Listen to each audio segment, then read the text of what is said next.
let's take our seats. Yeah, baby. Yeah. Do it live. Fuck it.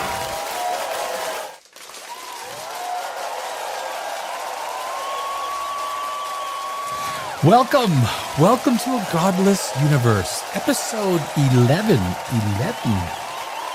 Oh boy, we are getting close to Thanksgiving. Very close. Are you guys even ready? Like, does it not come so flippin' fast? Everything. Like, the NFL is they're past the halfway point in the NFL. I mean, didn't they just play game one? The fourth quarter just goes so fast. Maybe because it's just so fun, right? You after Labor Day, you get that build up to Halloween, you get the Christmas build up. Anyone who's this is interesting. Of course, I'm not religious, but that doesn't preclude anyone else from being religious. I mean, I don't care. Right? Who cares? Be religious. If you have a God, you love a God, keep a God. I don't care. It doesn't, right? That's your personal choice. But so people always ask me, especially like people who celebrate Christmas for religious reasons, which is fine. Right? I mean, it was actually Emperor Constantine who decreed December 25th because he made Christianity legal. So December 25th was basically a pagan holiday for everybody, right? Every pagan group, religion, cult, whatever it was, celebrated on December 25th. That is because, why is December 25th such an important day? Because that is the day people back then could discern the first day where the sun was actually slightly higher in the horizon. So December 25th has always been for 12,000 years, 15,000. I don't even know how many thousands of years. But it's always been a big day. So people ask me, like, I have religious friends, that's cool. Like, they know my gig. And so they say, it's like, well, why do you celebrate Christmas or have fun with Christmas when you don't even believe, in Jesus it's like, well, I mean, I don't believe in Santa Claus either, but I do, sing Santa Claus is coming to town. So, it's kind of like, I mean, to me, is Santa Claus any more real than Jesus or heaven? No. Now, for someone else, that might be fine, right? I'm not judging. I ain't judging. But I do love, I do love Christmas. I do like Christmas. I like Halloween, Thanksgiving, the whole season. But it's going fast. That's the point. But tomorrow, here's the thing. And this is why there hasn't been a whole lot of news. There is some news. So today's show, I just released, guys, I had such an incredible time I just released a Stargate video. So I'm doing all the propulsion systems in the science fiction universe. And I just did Stargate. And I mean, the first movie, like Kurt Russell, come on, right? Classic. But then there were three television series that I only watched a little bit. Stargate SG-1, Stargate Atlantis, and Stargate Universe.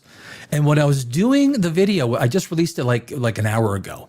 And all of these propulsion, like I did Star Trek and Star Wars, I've done Battlestar Galactica, Dune with Spice and the Guild Navigators. So now I did Stargate. And it's I decided to do today on the final segment, the main segment. We're gonna go through the video because it was Stargate Universe, Destiny, that I thought was, I never watched it. I kind of like stumbled upon it once in a while, but I never and I know that there's Stargate fans.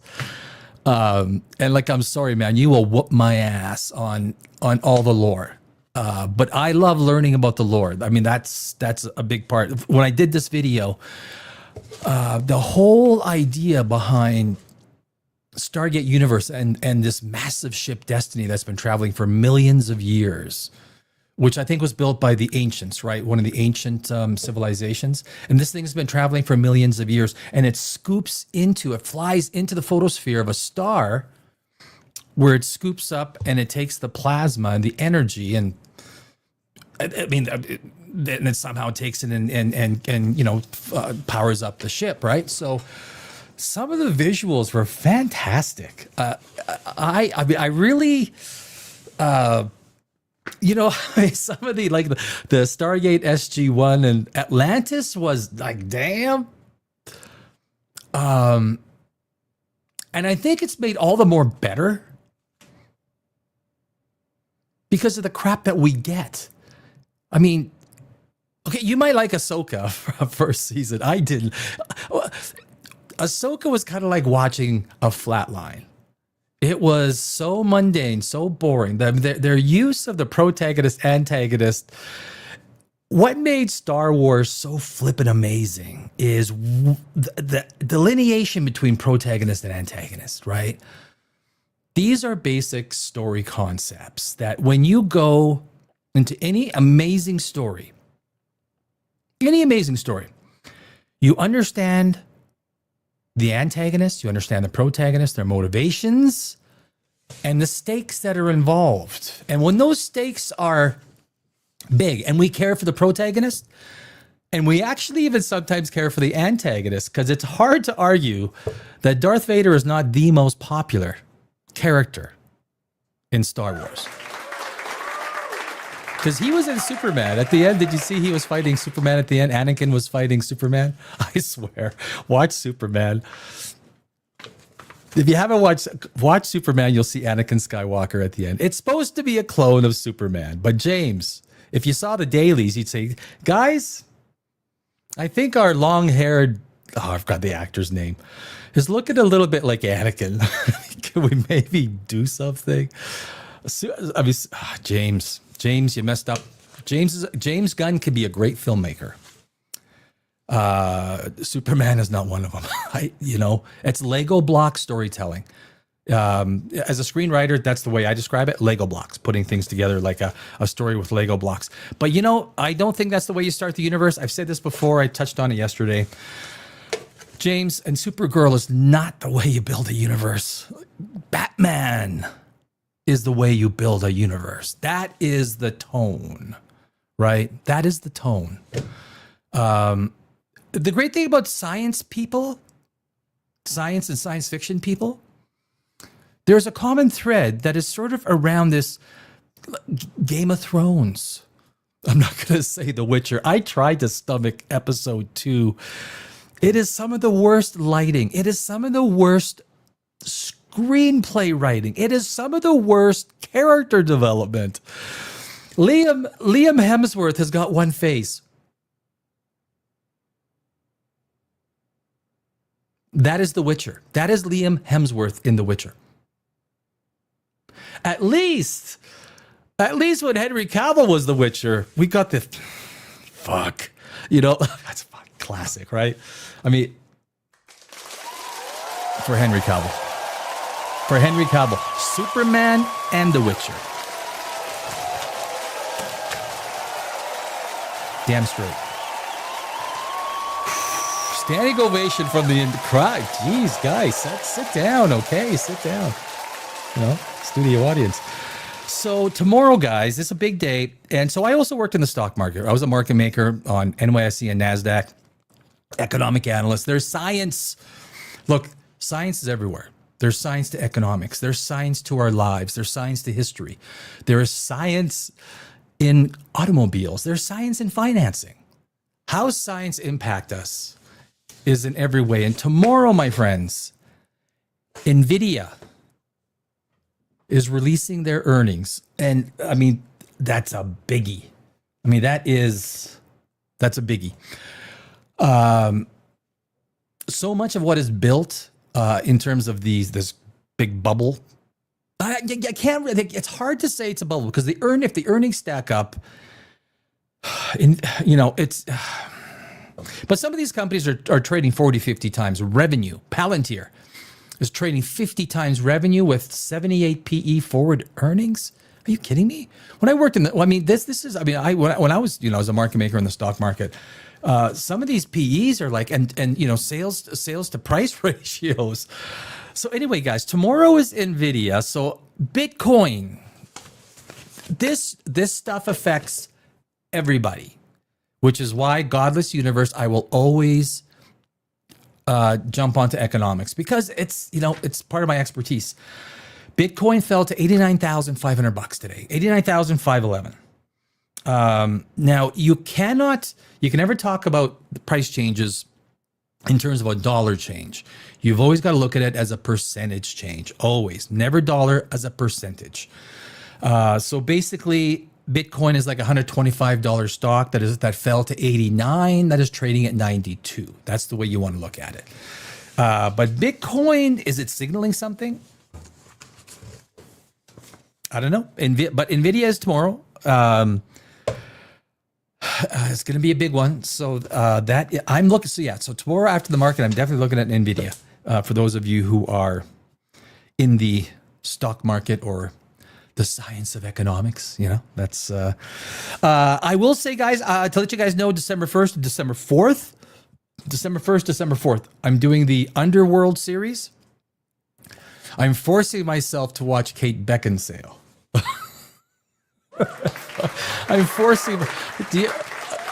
No one needs to force themselves to watch Kate Beckinsale in the Underworld. Nobody.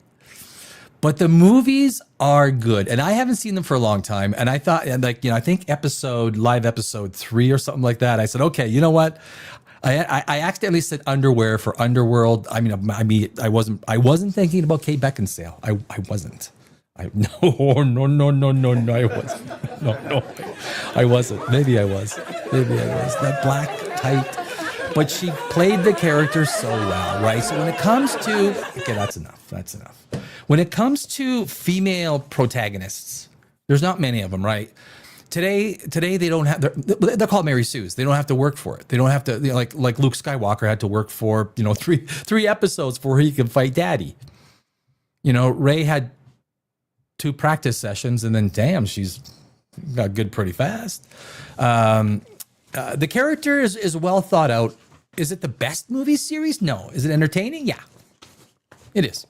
So we are going to December 1st to December 4th. We're going to do the Underworld series. That'll be in the last segment. Last segment of Monday, Tuesday, Wednesday, Thursday. Not really Christmas-like, though. But yeah, I like Kate Beckinsale. And also, what was the? She was in with Hugh Jackman. No, I forgot the name. You know what I mean. You know which one I mean. You know what I'm going to do? I just released the Stargate propulsion system, the Stargate Wormholes, and the Stargate, what they call hyperdrives, which is a mix of it's not really the hyperdrive that you see in Star Wars. It's their own sort of mix of hyperdrive, especially when you take a look at they call it Starship Destiny. That's that ship Destiny in Stargate universe. I'll admit, man, I did not watch the series, but when I made this video, I'm gonna watch that series. I think it was only 2 seasons, right? You know what? The imagery was good. Stargate SG-1. Oh, there was some bad costumes, bad. Conceptually, it was interesting. I didn't watch it. I watched big chunks in putting the video together. But so we are gonna do as a world premiere. Wow, sounds huge. 4th segment today. So we're gonna do the Stargate video, and then Melody. Do you guys know Melodysheep? Melodysheep. I've been watching Melodysheep for a long time. He only puts out one video every, what is it? Every, sometimes you want to say every 6 months. Melodysheep is, he even actually has artist representation with WME in Hollywood, I think. But Melodysheep really puts out some huge, he put out a trailer a while back on his Alien thing, Alien Life. What is it called? And it's coming out in December. It's only 2.5 minutes long. So we're going to jump into that and just take a look at it because I don't know if he gets enough credit. Melodysheep. He does some of the most fantastic science stuff, but it's science, it's science optimism. He's a science optimist. And I don't think I'm not an optimist to the degree that he is. I think that humanity is always much closer to wiping itself out than it is finding a path to prosperity and hugs and kisses between, all nations, all cultures. Culture is the one thing that separates us unequivocally, and he is an optimist. So we're going to take a quick look at that.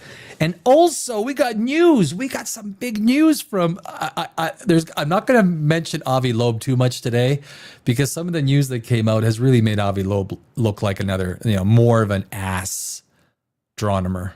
I mean, Avi Loeb is not looking good. He's just not looking good. So, so in the comments, I'm Jewish Christian. Okay. Yeah. All right. Sonic Tectonic 99. Sup, dude? Hey, man. What's up with you? Okay. So the word of God, Jacob, I get a lot of these, right? The word of God is quick and powerful and sharper than any two-edged sword. Okay. I mean, this is a science show. I mean, I'm not, the show might be called Godless Universe, but I don't go to other religious channels and go, hey, science is the only superpower that exists. Science is the only, okay, if you love your God, stay in your God place. This is science. Science is the only MF superpower, and science will blow everyone's ass away.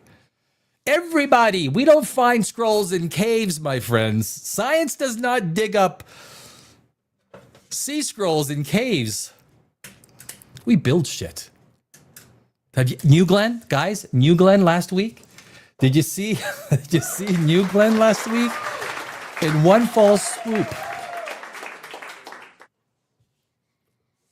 Jeff Bezos has caught up and maybe gone ahead of Elon Musk, because that New Glenn launch, I was not expecting that. I was expecting there's going to be a boom or something at that, the 50-mile mark. Oh, we had separation and an explosion. We got a space race, and it's called, that first rocket, you see that first rocket with Blue Origin, the phallic symbol rocket? That was and then the 7 celebrity women rode up in the top capsule. Katy Perry. They should have took Justin Trudeau up, because he's a fairly feminine boy, right? But they're riding the phallic symbol rocket ship up to the stars. They didn't even really, they didn't really get up. I just, hopefully they get rid of the phallic symbol. Blue, Jeff, redesign that ship. Just redesign it. It's not, you don't come on.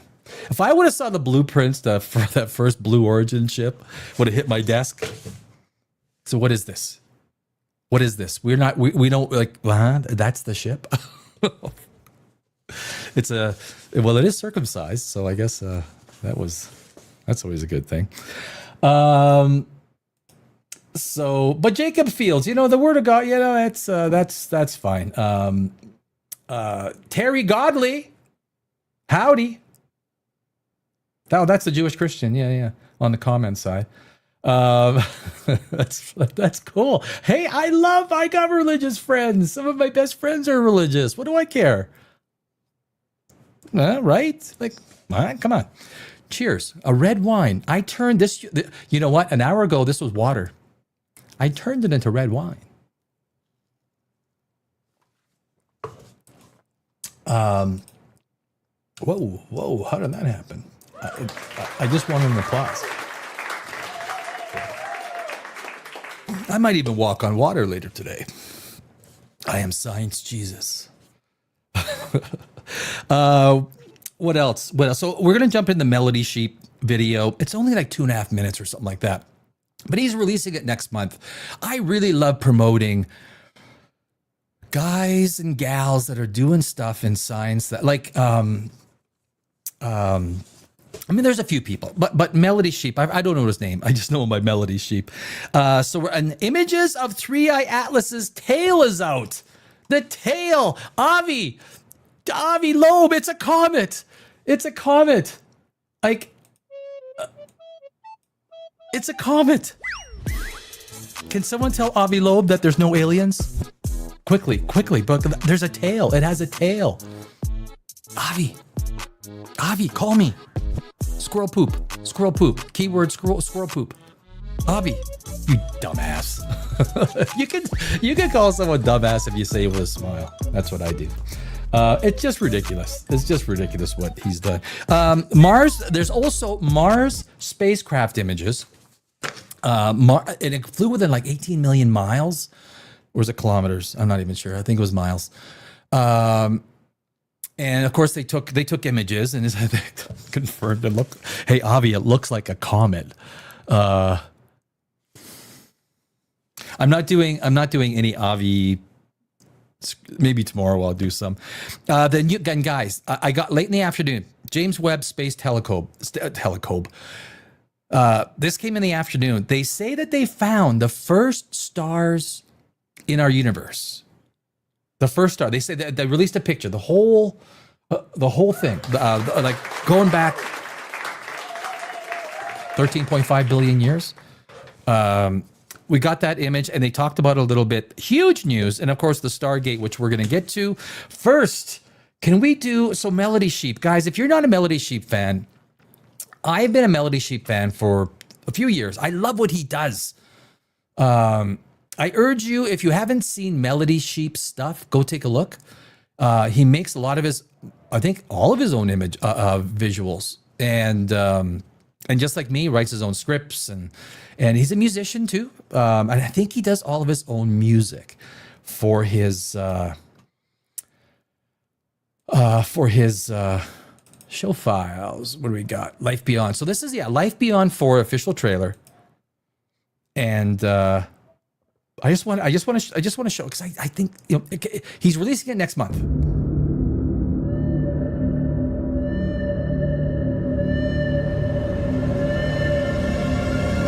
Oh, and there's actually no speaking in this. All of this is it's something he does really well. He mixes audio with written text on the screen. So yeah.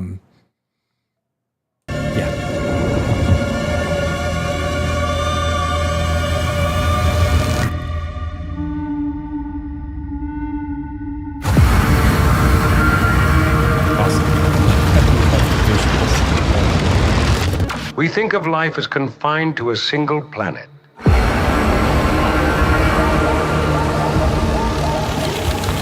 And so I probably should say he actually has 3 of these videos in the same series, 1, 2, and 3, and they did millions of views.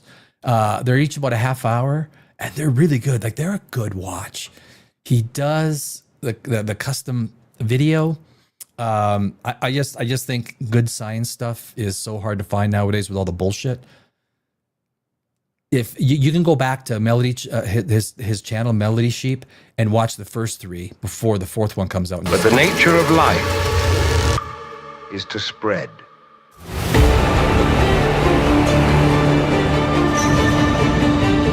To seek out new horizons. Take root on foreign shores in search of new soils.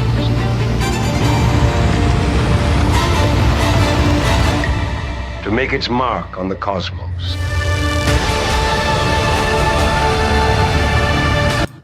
It's kind of a cool image, right? Like, it looks like some sort of organic life attacking a planet. Don't think it can happen. I mean, I've done a lot of research into the possibility of organic life existing in space. There is actually a video I'm working on. It's called the Black Space Creature. I want to release it in the next 4 to 6 weeks. This shit is fascinating.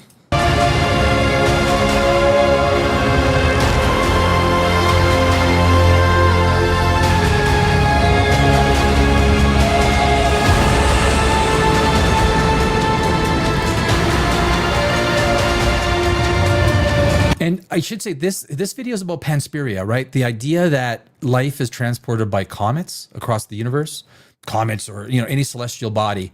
Panspermia,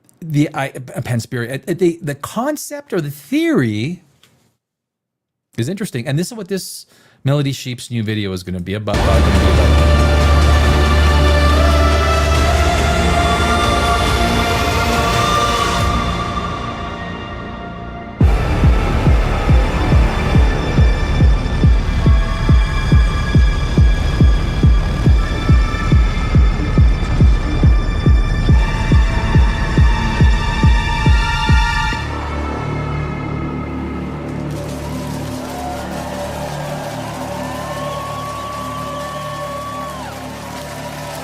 So that,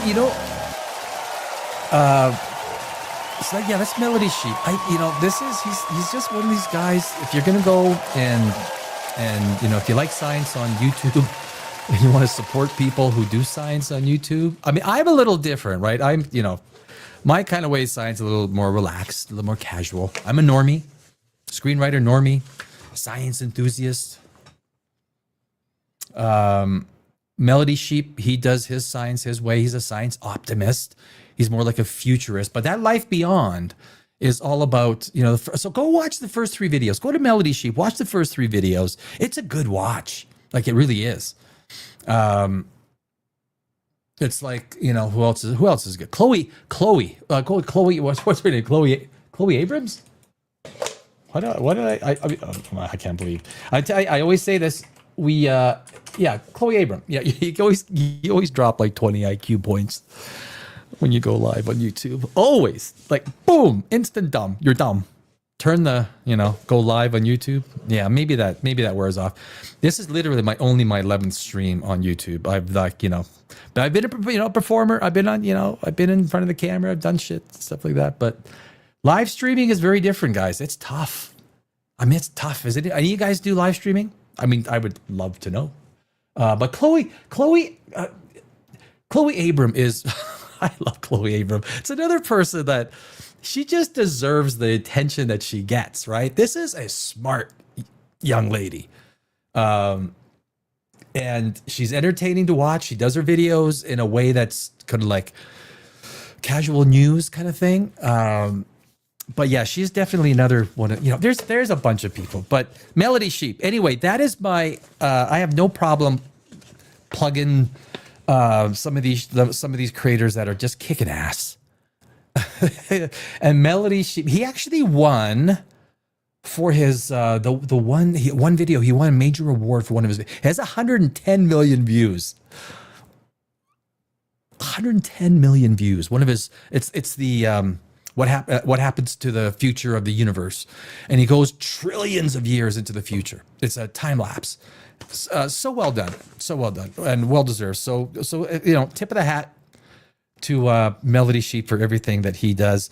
Guys, we have some big news in science. Holy Jesus! Holy Jesus! Is that a swear word? Did I offend? Don't be offended.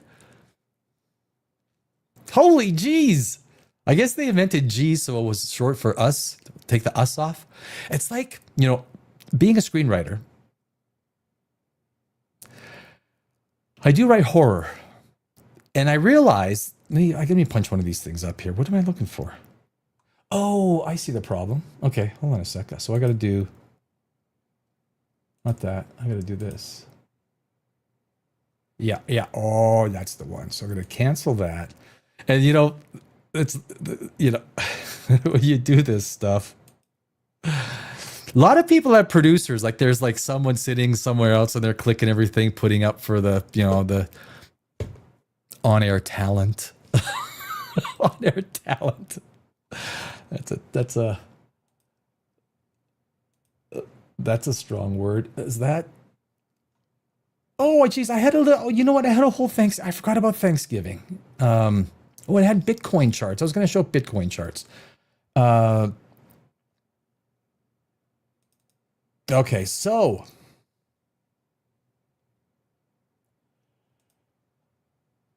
Oh, did I just hit it? Yeah, okay. At the stage, there we go. There we go. Can I gotta get... Okay, I want to get rid of the advertisements. Advertisements, or is it advertisements? Which one is it? Advertisements or advertisements? It's like cosmos. The Brits, when they say cosmos, it's part of the cosmos. Sounds smarter. Can I close that? Yes, I can. So we can see that, right? From another world, 3i Atlas photobombs a galaxy and shows off its multiple tails in stunning new image. And of course, our good friend Avi Loeb was saying, well, it doesn't have a tail coming around the sun. Avi Loeb is a dumbass.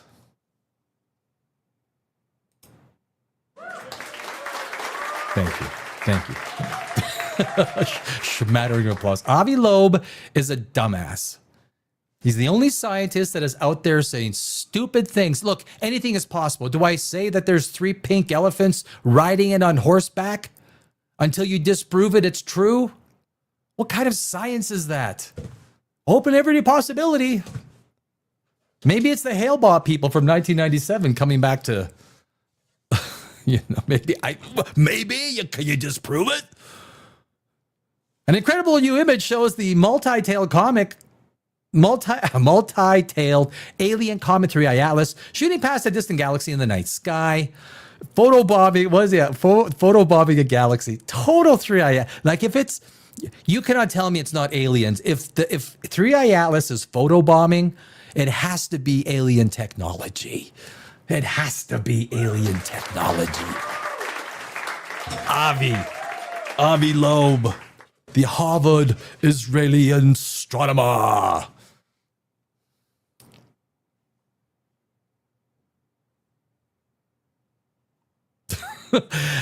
An astrophotographer has snapped a stunning shot of an interstellar visitor 3i Atlas photobombing a distant galaxy in the night sky. So there on the left-hand side, right, you see there's the galaxy, and there's 3i Atlas. It has a tail. Avi, 3i Atlas, it's got a tail. But you're trying to tell us it didn't have a tail. It's I like a good piece of tail on my comets. I do. I really do. Yep. The remarkable image, which also captured the comet's multiple tails, is a reminder of the object's otherworldly nature. But that doesn't mean it was made by aliens. Now they even have... LiveScience.com even has to preface it, right? But that doesn't mean it was made by aliens, the photographer insists.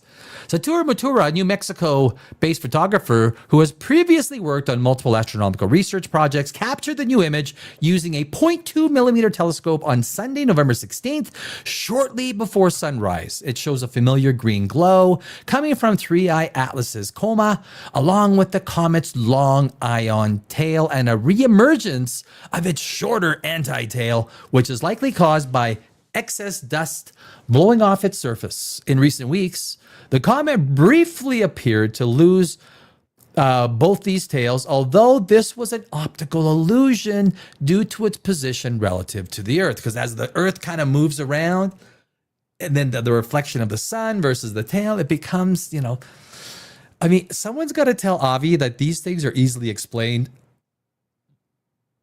Is Avi an astronomer or an astrophysicist? or neither? C, none of the above. I don't know. I'm not here to kick Avi Loeb in the schnazzers. Maybe I am. Someone's got to do it. I don't hear anyone doing it. Everyone's so cordial. Like when you're being a dumbass, you get dumbass treatment. You get it from me anyway, but I do say with it. Eagle-eyed observers may also be able to see several smaller jets of gas shooting outward from the comet's coma. These are the result of outgassing, which occurs when solar radiation heats comets' icy interiors. And I think a lot of the icy interior of 3I Atlas is carbon monoxide and carbon dioxide, causing gases to shoot out of cracks in their icy shells. This natural process provides a small amount of non-gravitational acceleration to the comet and was the basis of a recent rumor that wrongly claimed that 3I Atlas had exploded. Avi. That was Avi. So there's the picture, right? It's a beautiful picture. You can see multiple tails, the main tail, a tail up above, there's a tail, and then of course the galaxy in the top left. Great stuff. Love it. But we also have, oh man, guys, we got a lot of show. Let's get through this stuff. We are going, I didn't even have to do that. You know, I'm getting used to this. I'm going to stop screen and then I'm going to start screen. And I didn't have to do this. I didn't. From Photobomb. When did Thanksgiving? Cleo Abrams. How did Cleo? Oh, I did it. Cleo Abrams. Sorry, never mind. Okay. So here is. Oh no, that's not it. Mars spacecraft. Yeah, the Mars. Let's share the Mars. So guys, this is an interesting headline. Oh, don't need my stupid face on here. There we go. Share it. There we are. Mighty. Can we make it bigger? Can we squeeze that? Nah, the advertising comes. Screw the advertising. There we go. Mars spacecraft images pinpoint comet 3I Atlas path with 10 times higher accuracy. This could help us protect Earth someday. And when they say, I know Avi's probably saying, oh, look, see, they're falling in line. They're going to protect Earth. What it means is protect Earth from other celestial interstellar objects, right? From hitting the Earth. It doesn't mean that Stargate spaceships and the Asgardians or the ancient aliens are going to come attack us, or a Death Star is going to float in and I'm going to blow up the Earth. Don't get me. This is great news for planetary defense. Again, Avi will construe that as when the aliens come. Yeah. No. It's just for objects that fly in. The path of Comet 3I Atlas. So there's, that's the, it's a white dot on a black screen, basically. I mean, I could Photoshop that pretty quickly, but it's the math that we get from it, right? It's the math. The path of Comet 3I Atlas through the solar system has been predicted with the accuracy 10 times greater than previous estimates, thanks to images taken by a European Space Agency spacecraft orbiting Mars. You guys, ESA, man, you cannot, don't cut NASA funding. Trump, you dumbass, don't freaking cut NASA funding. Well, why would science is the only world's superpower? I mean, the Europeans are doing some serious stuff with their space agency, and they have been, like they really are. Though 3I Atlas poses no threat of striking Earth, the breakthrough could have important implications for defending Earth against other comets and asteroids someday. And they literally have programs. You know, if it looks like an object is going to hit Earth, I mean, unlike Armageddon, did you see Armageddon? Oh my God, Armageddon was. Yes, Armageddon. How they're flying through the comet and the comet tail. Armageddon is not how it would look like. But that was Hollywood. And even Armageddon, even if Armageddon came out today, it would be kind of like, wow, we actually have a science fiction movie that, yes, it's Hollywood and the science is science stupid, but it's better than The Acolyte. $350 million to make The Acolyte. You know how many starving children could have been fed? How many teenagers could have been put through university instead of doing The Acolyte? A lot. The ExoMars, did I finish that? Yeah. The ExoMars Trace Gas Orbiter. Oh, jeez. TGO Spacecraft observed 3I Atlas between October 1st and October 7th as it passed relatively close to Mars and the comet's closest approach, bringing it to within 18 million miles or 29 million kilometers. Basically, a kilometer is 0.6 of a mile, basically, right? Of the red planet on October 3rd. Up until September, calculations of the location and trajectory of 3I Atlas relied on observations made by Earth-based telescopes. Scientists did expect a modest improvement in the accuracy of locating 3I Atlas with the addition of Mars-based data, but this additionally actually yielded a tenfold improvement. Tenfold. Oh, and that is... No, don't give me why are you giving me the average? That's what I hate about the like, space.com. You get like 2 ads. So if they have something interesting to show, you don't really get to show it because it's 2 30-second ads. But anyway, Mars, I mean, again, more evidence that makes Avi look like a not so smart man. Dude, you are working at Harvard University as an astrophysicist. Avi.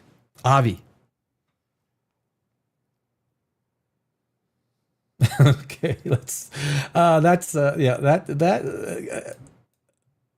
is so that was, of course we applaud that. We have got so many observational tools at our disposal. Things that I don't... Sorry, which telescope saw that? I mean, there's thousands of them. Now we've got... granted, we're not going anywhere in our solar system, and I don't think we will. I've always maintained, what have we done in space? We're doing hamster tests at the space station. Now, it's a little bit more than that. But we don't do any testing in space because it's too freaking expensive and people die. People die when things go wrong. Quickly. Very quickly. Do I think that Elon Musk is going to try and send a spaceship to Mars? Yeah. There's going to be a first attempt. I just think that first attempt is going to be a disaster. And when people die, everything gets put on hold. Everything. Because you got to stop, test, find out what went wrong, yada, yada. What went wrong is humans die in space quickly. It's just send probes, man. They just sent those 2 probes on you, Glenn. 2 probes. They were less than $40 million a piece. Both of them going to Mars for less than $80 million. If you're going to build life support system to send people... Like, go to the moon. Have you guys seen Space 1999? I used to love Space 1999 as a kid. Oh, I used to love it. Love it. If you haven't seen Space 1999, granted it's from the 70s, but it's got that little bit eerie, but it's about building a moon base on the moon. And that's when the moon got thrust out away from the orbit of Earth. But if you're going to do something... Oh, you know what I have? I had these... Kim Kardashian, and I know Kim. I actually know Kim Kardashian. I'm not name bombing, all right. Kim, she's actually a very nice person. If you ever meet her, she's a very nice person. But she had this flat Earth theory, and they do have probes circling the moon, right? And they've actually taken pictures of the landing sites. You can see the rovers and the flag and everything. It's like, guys, it did like.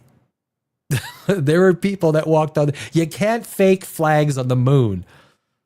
So Kim. Like I say, I know Kimmy Kardashian. Although I don't talk to her anymore. Kanye kind of. I don't know. She's a very nice person, but I think sometimes I think some of the things. I was going to show the picture. I am going to do some things. There's some incredibly fascinating things about the moon that I want to do. So let's see. Did we? Okay, where's the other one that I wanted to do? Photo bombs? No, I did photo bomb. Oh yeah. James Webb Telescope. Share this instead. I'm like, oh, if I get this, I'm getting so good. Oh, I'm getting good at this stuff. It's the 11th episode. I'm pretty. The James Webb Telescope may have finally found the first stars in the universe, the first stars ever. Man, everywhere you go, you know what? I think that's why everyone gets so stressed about everything. Everywhere we go, it doesn't matter where we turn our heads, there's advertising. If you're online, you've got to close box after box after box of someone trying to sell you something. When you drive, you pass there's no more space to put ads. You go into any store, it's like, boom, 20% off, 10% off, buy, save. We are overloaded. Hardened cloud that saves time. Like, it's everywhere, right? Maybe there's still a few slots that they haven't got. But anyway, that's the picture the James Webb Telescope took right there. That is... Now, they only have a 1600 by 900, 800 picture of that. It's not... This is the biggest image I could find. But this is the image that they released stating that they have found the first stars of the universe. Astronomers have discovered that the James Webb Telescope may have already found the long-sought first generation of stars born shortly after the Big Bang. They need to find a new word for the Big Bang because it wasn't a bang, right? It's like the big expansion or the big. I mean, there's no sound. There's no Big Bang. It wasn't an explosion. I don't know. They got to rejig that name. These initial stars referred to as Population 3 or POP3 stars dwell in the galaxy called LAP 1-b. I wish they had better names for galaxies. I mean, I do. Which was previously studied by the $10 billion space telescope, James Webb Space Telescope. The light from this galaxy has been traveling for 13 billion years to reach the JWST, meaning that we see LAP 1b as it was just 800 million years after the Big Bang. I mean, 800 million years is certainly a long time, but in cosmic years, it's not, obviously. One of the scientists behind the discovery says this could be the very first time we've seen such ancient stars. If indeed, then, stars of the LAP 1-b are POP3, this is the first detection of these primordial stars. Team leader Eli Visbal from the University of Toledo told Space.com, to discover POP3 stars, we really needed the sensitivity of JWST, and we also needed the 100 times magnification from gravitational lensing from a galaxy cluster between us and LAP 1b. LAP 1b.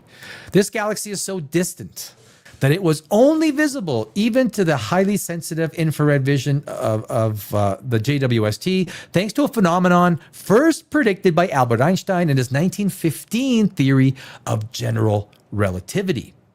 Known as gravitational lensing, of course, that's made very famous with black holes, right? That's what gravity does.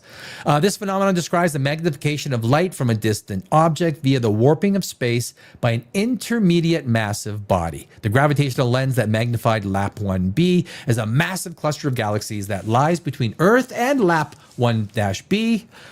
Did they write that too many times in there? Or twice in one? At a distance of around 4.3 billion light years, called why would I say that? Max J0416-1. Let me think, guys. Okay, guys, come on, man. The JWST sees the galaxy lapping as it was during an age of the universe called the Epoch of Reionization, during which ultraviolet light from the first stars and galaxy is thought to be transferring neutral gas and hydrogen and helium into a superheated gas called plasma. So you got to think, this is like, this also even boils down to entropy, right?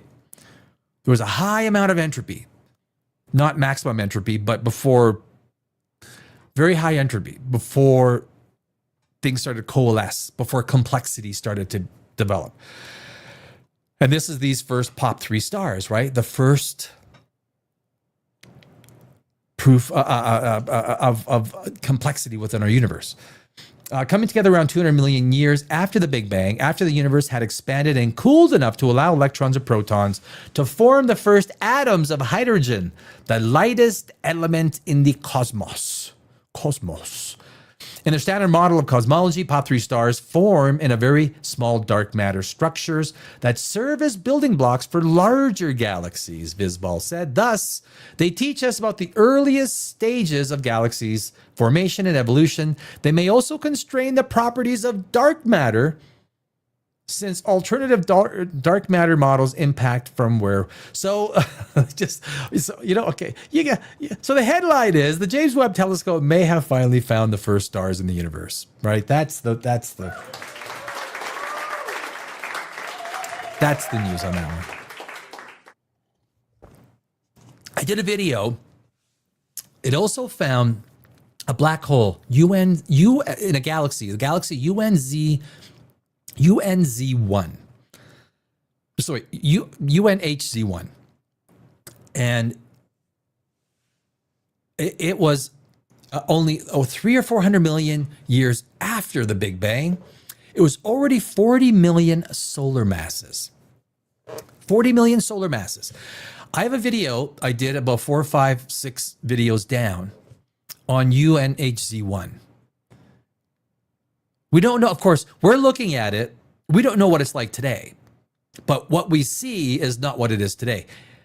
It could be, was eating like 100 of our stars every year, growing at a rate that was absolutely off the charts. It could be over 100 billion solar masses right now. Ton 618, what is ton 618?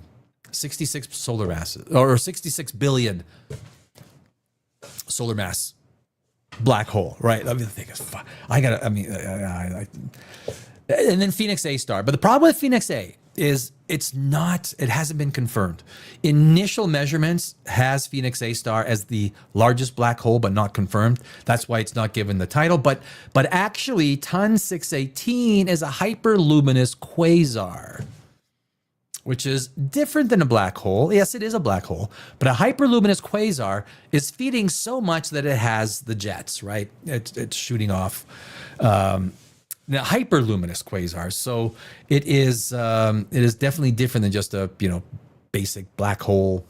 But if Phoenix A is confirmed at that size, so UNHZ1, which is actually the galaxy name, but this is the supermassive black hole in that galaxy. Go watch my video.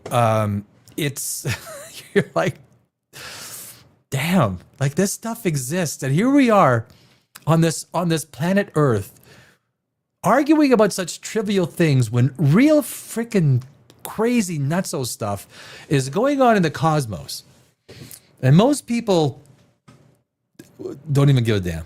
They don't even care. What's a black hole? How many people, what percentage of the population do you think could define what a black hole is? The one in space. Jeez. I don't want to get in trouble. Or do I? Maybe I do. I haven't been in real trouble for a while. I don't know. But what percentage of people do you think, define a black hole? I don't know. You tell me. I have no idea what that. I can ask ChatGPT. Do I ask? Do you want me to? Okay. You know what? Let me ask. ChatGPT. Did I put it up on the? Well, you know what? I'm gonna do Gemini. Gemini has got so much better. Oh, that's not. Gemini. Google. So, what percentage of people could define what a black hole is? Just a sec. It's difficult to state the exact percentage of people who can precisely define a black hole, as this number is not frequently measured by widespread, standardized public knowledge surveys. Well, I mean, that is a matter. That is true. I'm looking for a number. However, given the high profile of black holes, in space, no, they're not giving a number. This video provides. Oh, I'm not going to watch a video. It's about children. Dear, come on. This is a grown adults science channel. They're not saying. I would say. I mean, like, no, not just defined like, you know, oh, it's a thing out in space that like is like really define what it is, right? That it bends space time, that it has an event horizon, just the basics. You know, the whole idea of a singularity is, you know, being argued by some, but anyway, I cannot find a number. I mean, I could even share it. See, no number. However, given the high profile black holes, common understanding versus scientific. Yeah, well, it's scientific definition. Nothing. So anyway, guys, that is that is I don't,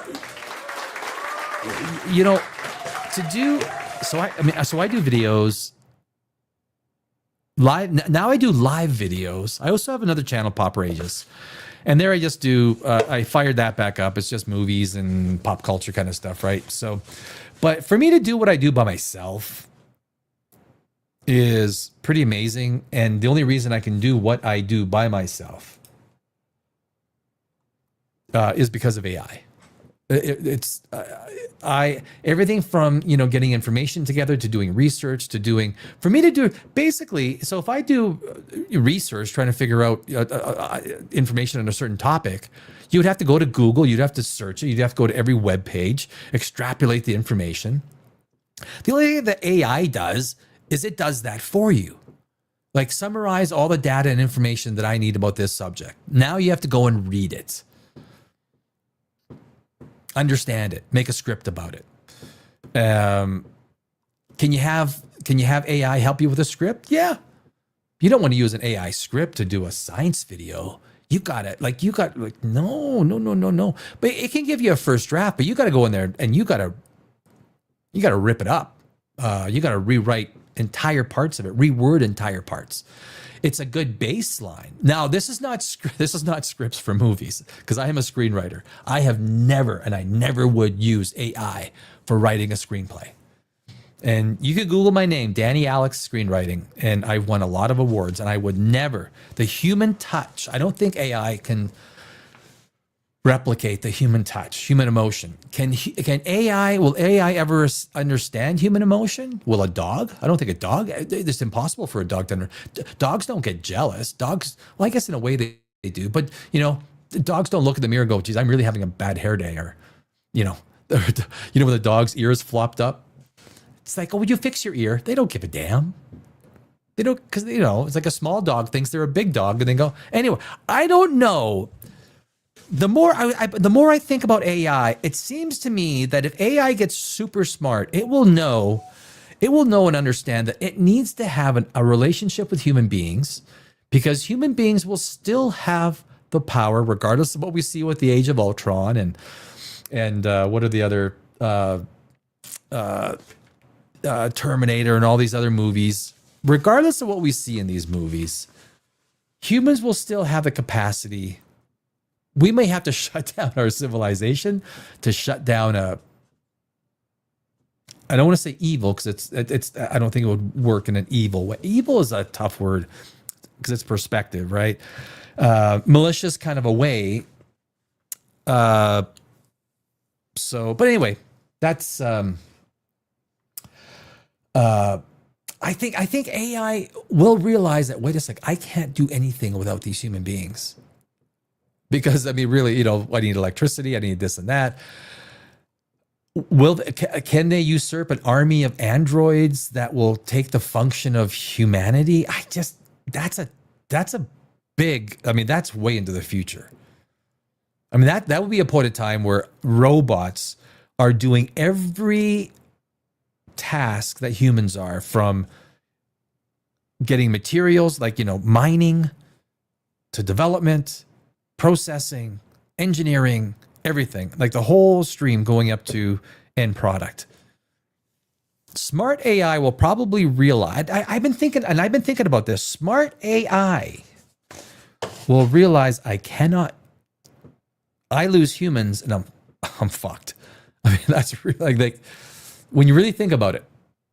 I don't think that AI can put into capacity, maybe not for the first few hundred years, maybe in 1,000 years. Maybe. Stargate. So guys, I just released the video on Stargate, and I freaking love putting it together. I discovered Stargate Destiny, Stargate Universe. I seen it in sporadic, but I never watched it. And putting this video together, I loved what like science fiction writers, and the problem with, of course, movies and TV shows today is science fiction enthusiasts are not. Some shows they are, but for the most part, the people. So it's like Doctor Who, not very good special effects, but the ideas behind Doctor Who episodes is what propelled that, which it's now been canceled, it's now been canceled. Way to go, Disney. You screwed up another franchise. Oh, they're so good. I think, having worked in the stock market, I also think I'm doing a video on Paparazzi about why I believe Disney may become a dinosaur. Yes, it will one day have to sell off its assets at fire sale prices. When you they are focusing on being a princess company, 50% of your market gone. And now their politicization of stuff. Another few, you're down to 25%, call it 30% of the market. You just built giant cruise ships. The theme parks become, the theme park revenue is going down. Their last earnings release was bad. Streaming is not covering. Their theatrical release, cinematic releases are losing money. I'm putting together a video on Paparazzi. Having worked in the stock market for many years, I see Disney as being a fire sale of assets in 10 to 15 years. And they will look back at Bob Iger's reign as the if I can use a screenwriting term, as the inciting incident for why Disney collapsed. They failed to understand the power of their franchises. Marvel, Star Wars, alone those two franchises have been decimated. They're putting money in. Do you think people care about freaking Mickey Mouse? Do you think kids growing up today care about Mickey Mouse? Beauty and the Beast? Because, I mean, hey man, I'm Gen X. I don't give a damn. Never have. I didn't know what the whole thing was with Snow White. I didn't even like the first Snow White, like the original. Like, sorry, it's not my bag. The Mermaid, all these people online talking about, oh, how amazing the original Mermaid was. Fuck you. You never watched the original Mermaid cartoon. Give me a break. When you were watching the Little Mermaid cartoon, I was freaking watching the Terminator, man. Give me a break.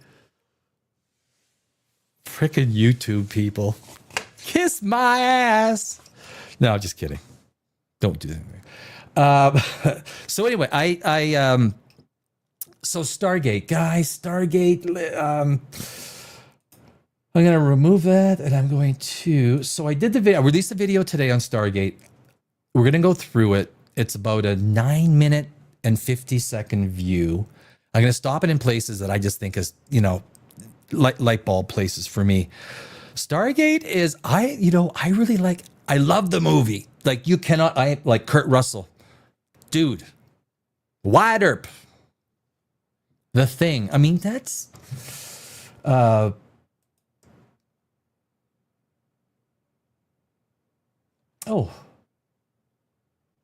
I thought I put it. The file's not there. Let me go to, all right, that's not a problem. It must be over here.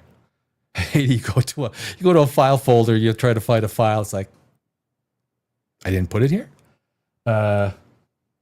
Stargate. Oh. All right. What is this called? Technical difficulties. We are currently having technical difficulties at this time. Show files. Start. Oh yeah, there. It's right there. Named wrong. In the Stargate universe. So okay, so this is the start. Like again, I just released the video, and I had such a good time putting this together, guys. I really did. I learned so much about the Stargate universe, and there are Stargate aficionados that will school me, but I'm pretty sure I got all the facts right. I usually release Sunday night. It's Tuesday. I took an extra 2 days getting as many of the facts I could right. I could have made the video a lot longer too.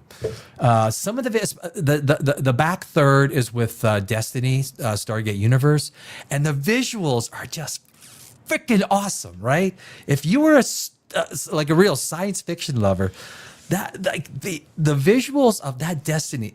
Let's watch it. Hey, Danny, shut up. All right, okay, right. Verse, faster than light travel, comes in two main concepts. The Stargates themselves, which use wormholes, and ancient starships which use hyperdrives. Across the 3 television series, Stargate SG-1, Atlantis, and Stargate Universe, the writers show these technologically advanced That's the Destiny. And it's scooping, so it goes into a star to scoop up plasma. And of course, it's made by the ancients who you know, they don't explain the ancients, but you can't explain. Obviously, they have like an adamantium type alloy, right? And shields that allow this thing to go into main sequence stars, scoop up plasma. Freaking awesome concept, right? And the visuals are awesome. methods as a kind of understandable tech. Love it. Similar to how Star Trek explains their warp drives and Battlestar Galactica their FTL jumps to their audience. The shows try to wrap wild science fiction ideas in just enough real physics to make you think that these concepts may one day have the possibility of actually being developed. And that's what I like about all these concepts, right? Star Trek's the GOAT, right? That's the GOAT. I mean, Star Wars has its own things. Battlestar Galactica, I just did the video on that. I learned so much about Battlestar Galactica. These are thoughtful writers that put time into their science to create their fiction. It's good. So, how does the technology work? Let's start with the Stargate. A Stargate is a huge ring covered in glyphs that represent points in space. When you dial 7 or more symbols, you are basically entering coordinates. When the last chevron locks, the ring opens a wormhole to another gate somewhere else in the universe. On screen, this appears as a burst of unstable energy that settles into a shimmering blue event horizon. When you walk through, you are converted into energy, sent through the wormhole and rebuilt at the other end. Did you guys see the original Stargate? I remember watching it. They like, there's nothing like that anymore, right? We don't get anything. We get Running Man 2. Holy, who thought that was a good idea? I mean, the first Running Man didn't do very well. Who wants to watch people just being murdered and killed? And like, this is good. It's like Event Horizon. Why is there no Event Horizon 2? Can I write it? I would love to write that. I am doing a video on Event Horizon, the propulsion and what actually happened, trying to explain what happened to the Event Horizon. I love the Event Horizon. But but anyway, back to Stargate. In real physics, wormholes are a theoretical idea from general relativity called Einstein-Rosen bridge. So those are actually the ancients, right? I found that out. These were in real physics, right? These 3 people going away. Those were the ancients. I didn't know that until I found out like a half hour before going on live. Wormholes are a theoretical idea from general relativity called Einstein-Rosen bridges. They're like tunnels in space-time that connect 2 distant points. Instead of traveling the long way through normal space, you cut through the tunnel and appear somewhere else almost instantly.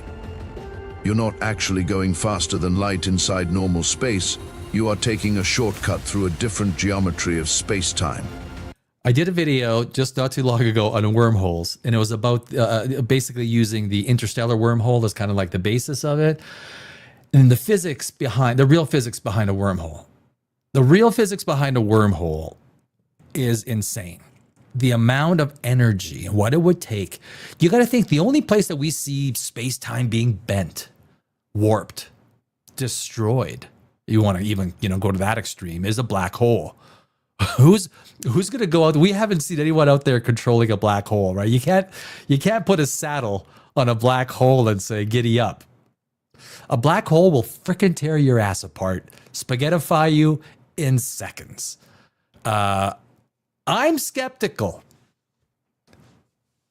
but enthused on some of these science fiction ideas. Science fact and science fiction are two different things. Science fiction fires me up, right? But real wormholes, if they exist, would be a nightmare to work with and control. Equations suggest that natural wormholes would be unstable and would collapse too fast to be able to travel through. To hold one open, you'd need exotic matter with negative energy density, something we've never created in usable amounts, and perhaps may never be able to. Stargate basically skips this problem by suggesting that the ancients figured it out. The Gates ring is made of a mysterious alien material and powered by advanced energy sources like Naquadah reactors or zero-point modules.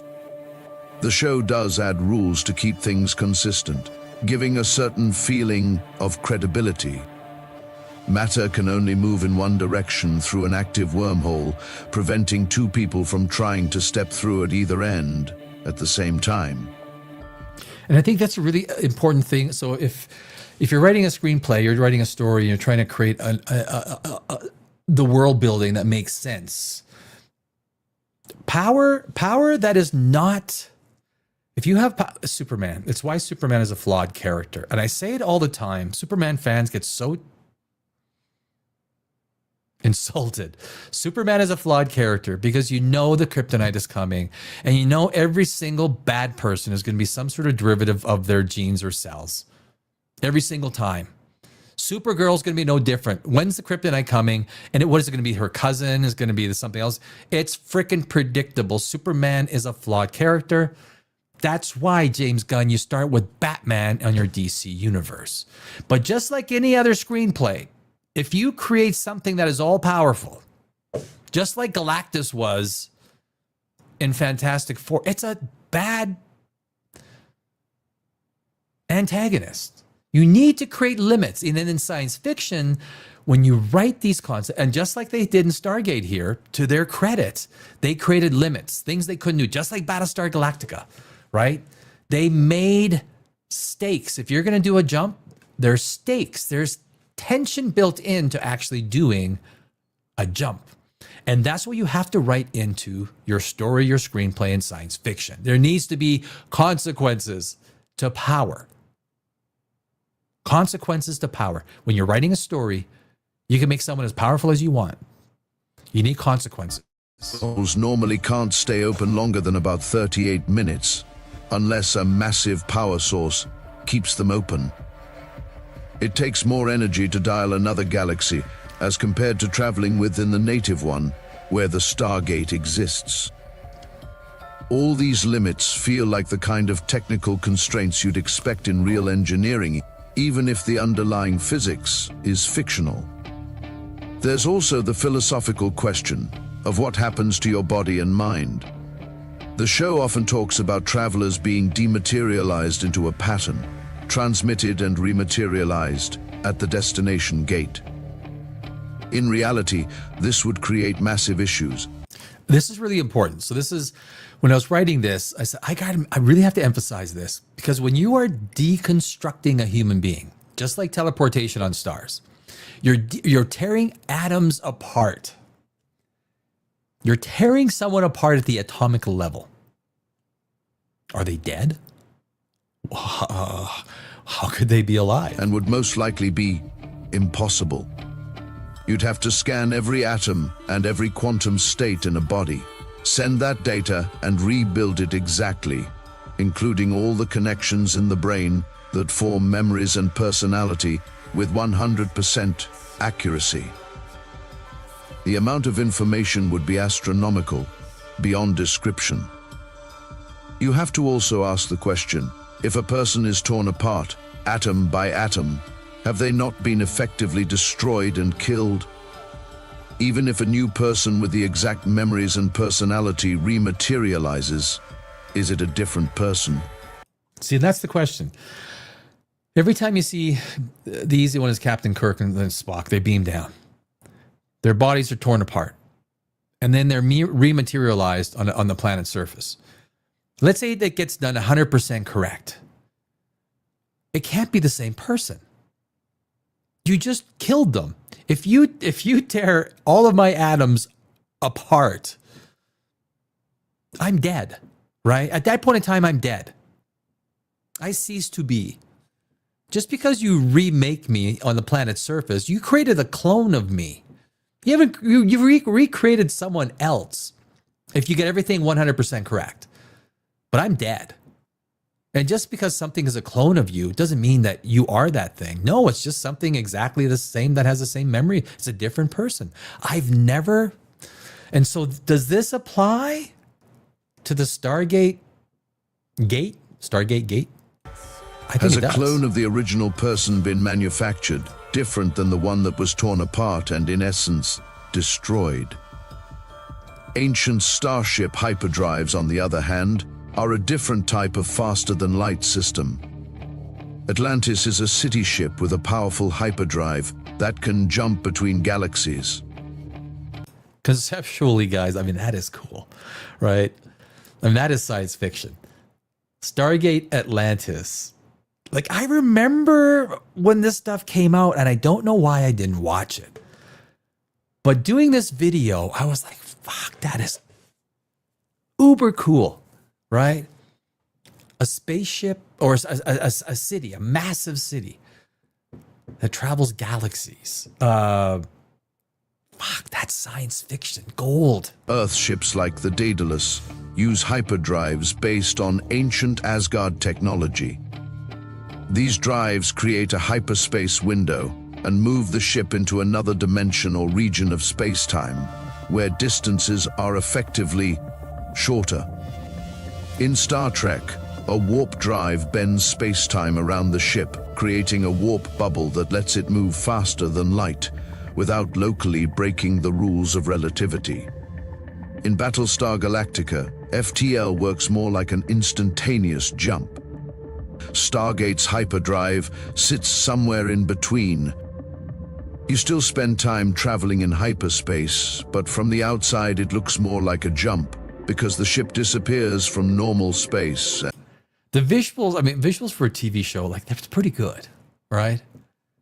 The visuals are pretty good. And then shows up again, far away. Energy is another key point. Stargate often reminds us that none of this is cheap.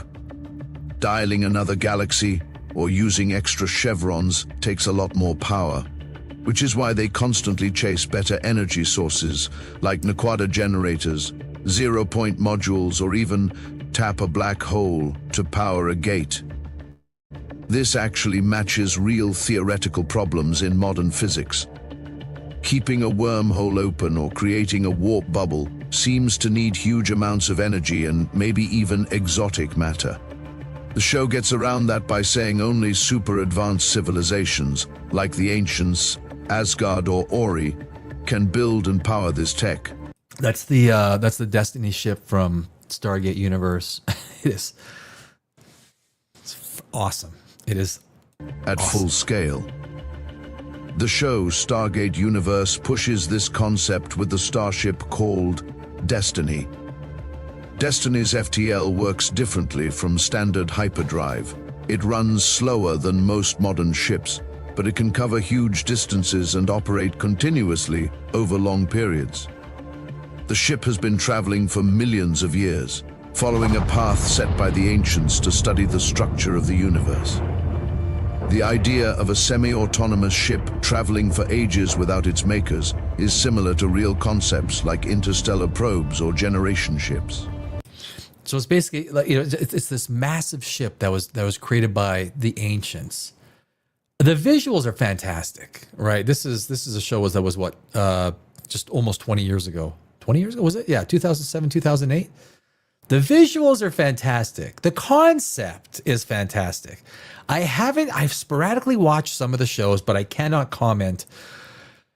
SG-1, Stargate SG-1 had some really bad. So did Atlantis. I think this only had 2 seasons, but the visuals, so the rest of the video is the visuals from Stargate universe. And this is the spaceship Destiny. In reality, they would move at a fraction of light speed.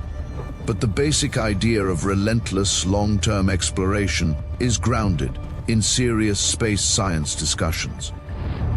Could any of this actually be developed one day? Wormholes as shortcuts in space-time are allowed by our current theories on paper. That doesn't mean we know how to build one, stabilize it, or send people through it. Hyperdrives and warp drives also show up in real equations. I mean, look at putting together, when I was editing this thing, putting together the visuals, I had so many visuals I wanted to put into the video. I'm like, oh my God, I can't put this in. Where do I can't put this in. I can't put this in. Ah, man.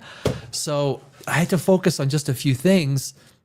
I mean, it's 9 minutes and 50 seconds, right? I mean, it's, if I was a much bigger channel, I could probably get away with a 15-minute video and people, you know, you got, you know, committed viewers. As a small channel, it's like, you gotta pick and choose. There are so many visuals I wanted to put in, but some of the stuff you're seeing is gold. But they run into major issues with energy, stability, and relying on the kinds of matter we've never actually observed.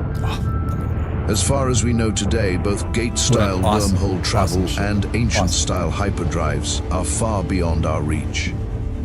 Still, Stargate does something important. It respects the idea that the universe has rules. Technology in the show doesn't work by magic. It follows patterns, has limits, and breaks down in believable ways. Even if the science is not perfect, the attempt to make it feel grounded makes the world more immersive. The different versions of the technology make the universe feel layered. And so now it's going in, and this is what it does, right? It plots a course to main sequence stars, and it gets its energy by flying into the photosphere, which in a lot of main sequence stars can be 5,000 degrees Celsius. There's no alloy. There's no, I mean, we don't know anything even at 2,000 degrees Celsius that's not going to melt. But apparently the ancients built these incredible shields, and it has these scooping things that you'll see, and it flies in the photosphere. And conceptually, you got to think how much energy is in the photosphere, right? At 5,000 degrees, 10,000 degrees Celsius, depending on the star, the amount of energy that is there in the photosphere, if you could tap it, would be astronomical, right? Astronomical. Believable. The writers put limits in place to avoid constant time travel chaos. All of this helps keep the tech powerful, but controlled. So the story stays about the characters and exploration, not about unlimited godlike technology. Stargate sits in a sweet spot between imagination and science. Like Star Trek's warp drive or Battlestar Galactica's FTL jumps, its wormholes and hyperdrives are story tools first. Are story tools that grow out of real physics ideas, such as curved spacetime, theoretical wormholes, and the dream of cheating, the limit set by the speed of light. And that's, one of the reasons I think that we are stuck to our solar system is, obviously the speed of light, constant. We're not going to break the speed of light. We're not. I don't think we're going to spend space time. The amount of energy that's required is freaking insane. Just the testing phase. Just the testing phase is radically. Where do you test? How far from Earth do you have to test making a warp bubble so you don't absolutely wipe out our solar system? And we die in 10 seconds out in space. I mean, we better work hard at saving this fucking planet from ourselves, is what I'm saying. But this Destiny ship, I want to be on this Destiny ship. I do. Whether you're stepping through a gate to a distant world or traveling on an ancient ship through hyperspace, the shows tap into the same core feeling. The universe is huge and mysterious, and maybe, just maybe, something similar to a Stargate. If you look at the size of that ship, right? It's like a 1, 2, 3, 4, 5, 6, 7, 8, 9, 10, 11. It's like a 25 story building, just that one part there. It's a huge ship. But conceptually, you see it going, that was a blue star. It cannot go through blue hypergiants where the temperatures are just, these blue stars that live for 10 million years, but they burn at temperatures that are absolutely insane, right? It needs main sequence stars between a certain temperature. So the science that it tries to stay consistent with makes sense, right? Flying through a star's photosphere is kind of crazy, period, right? But you know what? The science fiction is science approximate. Like, you gotta make it believable so science fact fans love what they're seeing. That it's that is based in, yes, we know it's fiction, but it has a basis of fact, right? And this Destiny ship, I tip my hat to the guys and gals that whose ideas this were. Like, Could one day be more than just science fiction. This is a godless universe. That's awesome. I love it. I know I'm pitching wood. Like, I'm pitching a tent. Like, I missed it. Okay, that's the beginning of. So that is my Stargate video I just released today. There's very few, because I missed it. I totally missed Stargate Universe and the Destiny ship. Totally missed it. And so when you see it, you're like, this is awesome, right? I love science fiction. I was born in 67. So I grew up with 2001 Space Odyssey, Space 1999. I went to go see Star Wars in the theaters. I remember Dune. I remember the death of Elvis Presley. I remember Cosmos, when Cosmos came out, and Carl Sagan. First episode, I believe, was September 23rd, 1980, and the last one was December 21st, 1980. Back then, when you missed it, you missed it. Like, it's not like you can go streaming and just, you had vacuum tubes back then. Dad had to go back there and turn the vacuum tubes and fix it, right? So to see stuff that actually excites you from a science fiction standpoint. So a good example is Fantastic Four, which was so science stupid, or Section 31, which is even more science stupid. When you see stuff like this, even though it's 20 years ago, you realize, you start to realize that science fiction fans are not getting what we want, what we were used to getting. And anyway, so doing this Stargate video, I learned a lot. I learned a lot from the series, and I know there's Stargate aficionados that are gonna, correct me and, not correct me, but expand on what I said. But there are a lot of things I couldn't say. I can't go in there as a small channel and create a 20-minute video. As a small channel, you can do that when you're a bigger channel because, you have retention. There's a lot of visuals. When I was editing this all day today and yesterday, I was like, oh God, I want to put this in. I want to put this in. So it was like even the Battlestar Galactica video that I just did. That did quite well. This one, I just released it today. So please go watch it. It's on the channel. And so before we close out the show, I want to say thank you. Congratulations to Blue Origin, everyone that worked on the New Glenn rocket. I think, things come and go. It happens and it goes away. But I think that the relevance of what happened with that New Glenn launch might be a little bit underreported.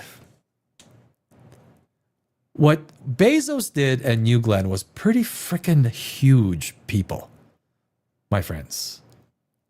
The precision that they did it with, and now if the moon, like I say, we should be focusing on the moon. Fuck Mars. Send the probes to Mars. If we can set up a little colony, which is 4 days away, that's the test subject, is the moon, right? There's a TV series. There has to be. I would love to write it, man, as a screenwriter, about Space 1999, except, on the moon, a moon base. The stuff from a science fiction perspective that you could do, everything dealing with the dark side of the moon and everything else. Zero atmosphere on the moon. Everything. Science fact should spend its time with the moon and not with Mars. People are going to die. They're going to die. I've done videos of people dying on Mars and all the reasons why, from radiation to microgravity, to the one thing goes wrong with any of the systems on the moon, but just ask the Martian, one thing goes wrong. We can't even build a truck. We got to bring our trucks in once a year to get oil changes, and you're gonna build a Mars base that's gonna last infinitum.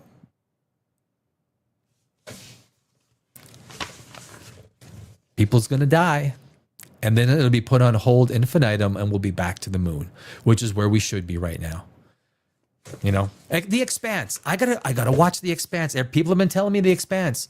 I get The Expanse because it's within our solar system. It makes sense, right? 2001: A Space Odyssey, although it should have been called 2101: A Space Odyssey, where the Kubrick was a little bit aggressive on his time frames. But The Expanse, I haven't watched The Expanse, guys. As a screenwriter, business owner, I only watch stuff that was, it's like The Witcher. I can't watch every episode of The Witcher. The thing is absolute garbage. I don't need to watch Liam Neeson doing this for 8 hours.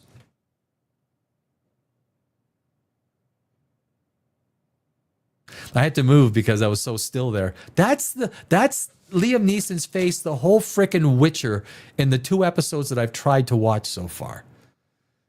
Even our fantasy is being destroyed. Our fantasy, our science fiction, actually, there's still some good horror movies out there. I wasn't a big fan of Weapons. First half of Weapons was, loved the first half of Weapons. The second half of Weapons was like, really? You should have kept it as a supernatural, bro. Why did you turn into a freaking 80-year-old witch? Did you tell me the dogs couldn't sniff out the kids running to this house? The dogs. It needed Thanos to figure it out. Oh, fuck. Weapons was not that good of a movie. First half was pretty good. The second half was kind of shit. Just being honest. Horror. I have not seen The Conjuring. I love The Conjuring. James Wan has always used pretty basic jump scare horror. Pretty basic. It's pretty basic. Like, it's not inventive, but it works. It did $500 million, right? It works. So tomorrow, guys, you know what? I don't even know what I'm going to do tomorrow. I might do the Kessler effect. The Kessler effect I'm going to do either tomorrow, or syndrome, interchangeable, either tomorrow or Thursday, which I think is very relevant. Are you guys excited for Wicked? Wicked is coming out. Wicked. She won Man of the Year, right? Oh my God. Guys, dudettes. Didn't she win Man of the Year at GQ? Oh, I'm not going to leave it on a Man of the Year GQ. I don't even know the actress's name. Was it? She won something, didn't she? Comments. I got a comment. Oh, reject modernity, embrace Christ. It's not a freaking religious channel. Red Reddington says, Chuck. No, actually, I have one of my best friends is named Chuck. It's not Chuck. You know, Chuck. Do I look like Chuck? Chuck Norris? No. Yeah.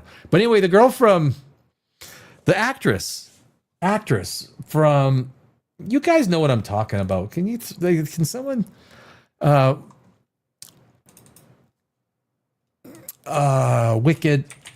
wicked actress wins, was it Man of the Year or something like that? I don't know.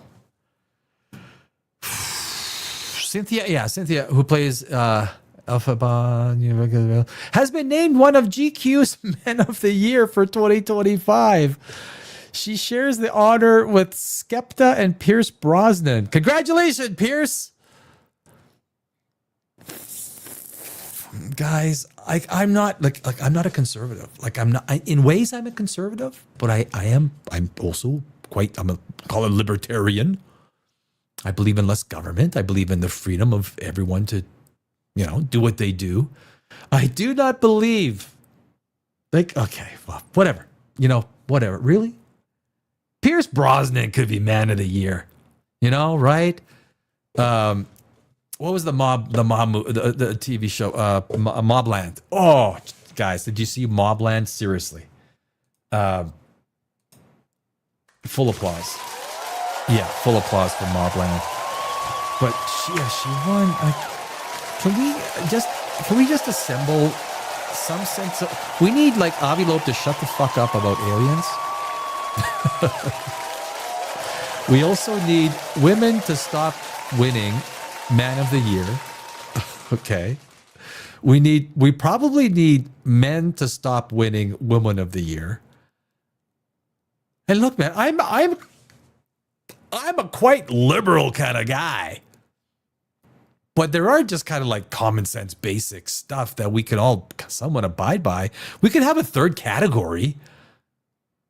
I mean, we can.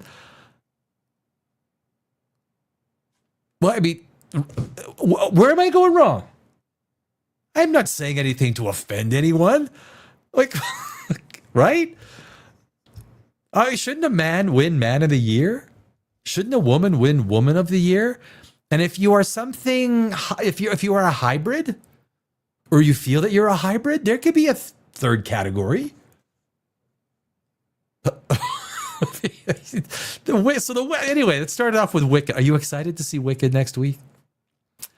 I want to buy both of those young ladies a sandwich and fries. Take them out for a steak dinner. You guys need some sustenance. Literally, both of them put together. Ariana and the other, I just read her name. I always forget her name. I forget complicated names. I need friends whose name is Bob, right? Jack, Beth, Louise, Lois. Put them together. I bet you they wouldn't weigh more than, I'm 210. Put them together, they don't weigh more than I do. No. Yeah, no, I feel good about that. No, I don't. I'm trying to lose weight actually. So tomorrow, I know I got so many things on my list. I don't know what I'm going to do, but please watch the Stargate video. I got a whole bunch of videos on the channel. I thank you for stopping by and watching. When you're a small channel, what was that what ran by? I don't have a cat or a dog.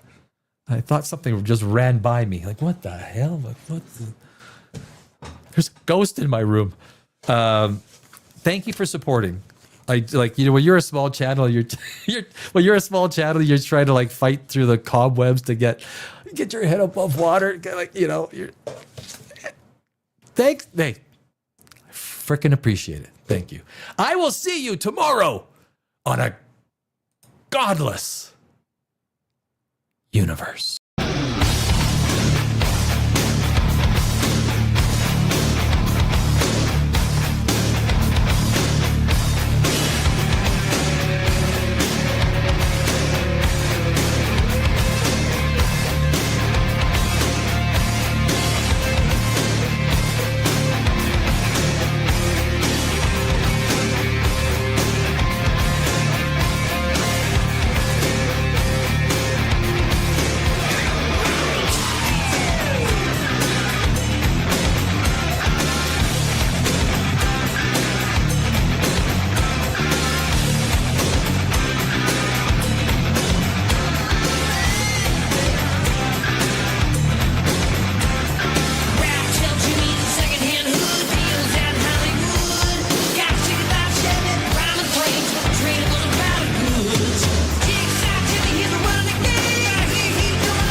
children, let's take our seats. Yeah, baby. We'll do it live. Fuck it.